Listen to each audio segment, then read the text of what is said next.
Hai adik-adik, ketemu lagi dengan Kak Yance dalam Saat Teduh Online Pelkat Pelayanan Anak GPIB Jemaat Horeb. Apa kabar adik-adik, Mama Papa, dan kita semua? Kak Yance berharap kita selalu dalam keadaan sehat dengan tubuh yang kuat dan selalu bersuka cita.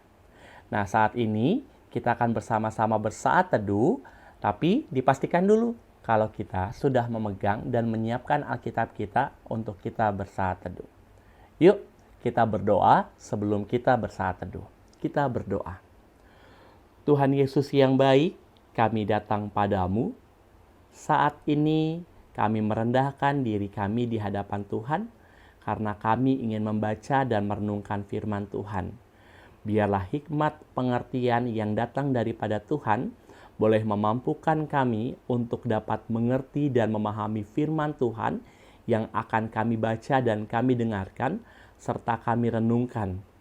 Terlebih, kami dimampukan untuk menyatakan firman Tuhan itu dalam kehidupan hari-hari kami, sehingga kami boleh menjadi pelaku-pelaku firman Tuhan. Di dalam nama Tuhan Yesus kami berdoa dan bersyukur. Amin. Nah adik-adik, yuk kita siapkan Alkitab kita. Kita buka Alkitabnya dalam Perjanjian Lama, yaitu Kitab Amsal pasal 6. Kitab Amsal pasal 6 ayat 16 sampai dengan 17. Berbunyi seperti ini. Amsal pasal 6 ayat 16 dan 17 berbunyi demikian. 6 perkara ini yang dibenci Tuhan, bahkan 7 perkara yang menjadi kekejian bagi hatinya. Mata sombong, lidah dusta, tangan yang menumpahkan darah orang-orang yang tidak bersalah. Demikian firman Tuhan. Nah adik-adik, jelas sekali ya firman Tuhan hari ini yang kita baca melalui kitab Amsal tadi. Kakak punya cerita loh buat kamu-kamu semua. Ceritanya begini. Jadi ada anak berempat, mereka ini berteman. Nah namanya Doni, Budi, Eri, dan Fani. Adik-adik tahu nggak kalau Doni ini adalah anak orang kaya. Mama papanya kaya. Jadi kalau Doni minta sesuatu kepada mama papanya, pasti diteruti dan dipenuhi permintaan Doni. Hanya saja adik-adik sayangnya, Doni ini memiliki sifat sombong adik-adik. Yang pada akhirnya teman-teman Doni malas untuk bermain dengan Doni. Suatu hari, Doni mendapatkan handphone baru dari mama papanya. Dan gak lama kemudian daripada itu, Doni memamerkan handphone barunya kepada teman-temannya. Kata Doni kepada Budi, Eri, dan Fani. Teman-teman, lihat deh, aku punya handphone baru loh. Ini handphone baru aja diberikan mama papa aku dan ini mahal. Eri berkata kepada Doni, wah keren Doni. Keren sekali handphone kamu. Ya iyalah, kata Doni seperti itu. Ini kan mahal. Kalau kamu sih Eri pasti nggak sanggup beli handphone seperti aku.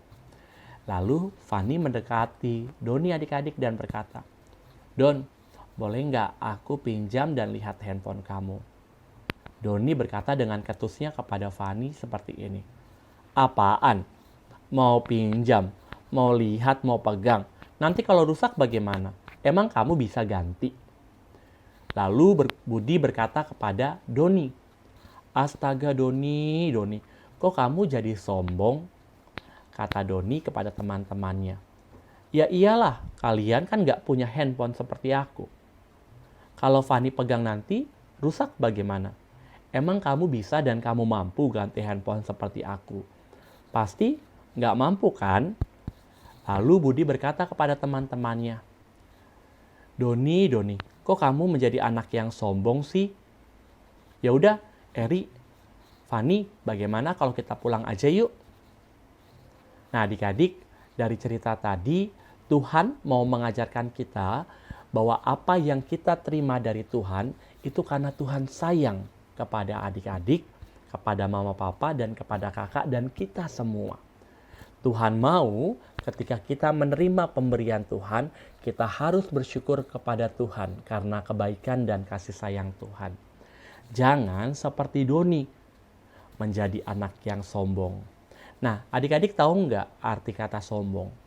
Kalau adik-adik buka melalui Kamus Besar Bahasa Indonesia, adik-adik akan menemukan sombong itu adalah konotasi negatif. Berarti tidak baik dan buruk adik-adik.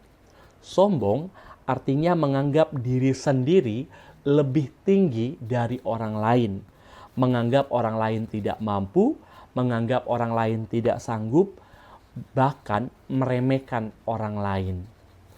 Nah, adik-adik coba lihat deh bacaan kita hari ini. Amsal pasal 6 ayat 16 sampai dengan 17. Dikatakan di sana bahwa Allah tidak suka dengan anak-anak yang sombong. Bahkan dicatat di sana bahwa Allah benci dengan sifat sombong. Wah, berarti kita nggak boleh nih jadi anak-anak yang sombong. Lalu Tuhan Allah mau kita menjadi anak-anak yang seperti apa?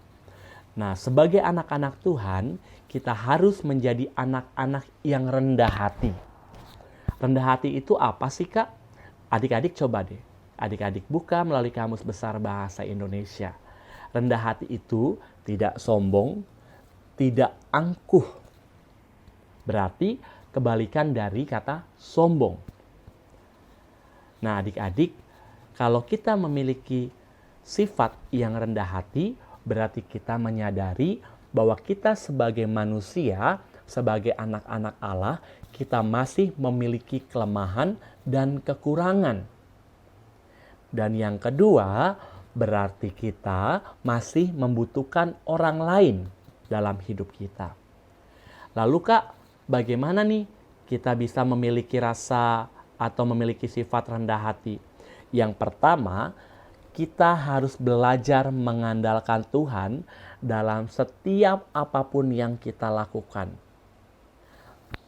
Dengan cara yang kedua, selalu berdoa dalam segala hal. Apapun yang kita lakukan, kita harus berdoa. Lalu jangan lupa, yang ketiga, selalu minta pertolongan dan penyertaan Tuhan adik-adik di sepanjang hidup kita. Nah, pasti kalau kita sudah memiliki itu semua, kita bisa menjadi anak yang rendah hati, yang pasti Tuhan sukai dan disayangi oleh Tuhan. Jangan menjadi anak yang sombong, yang Allah tidak sukai, bahkan Allah benci. Nah, adik-adik, ingat ya, firman Tuhan hari ini mau mengajarkan kita apa? Mari kita menjadi anak yang rendah hati dimanapun Tuhan menempatkan kita. Tuhan Yesus memberkati kita. Amin. Kita berdoa yuk adik-adik. Tuhan Yesus, terima kasih. Firman Tuhan yang boleh kami baca, kami dengarkan, dan kami renungkan. Biarlah firman itu menjadi kekuatan iman kami untuk kami bersikap dalam kehidupan kami hari lepas hari. Di dalam nama Tuhan Yesus kami berdoa. Amin.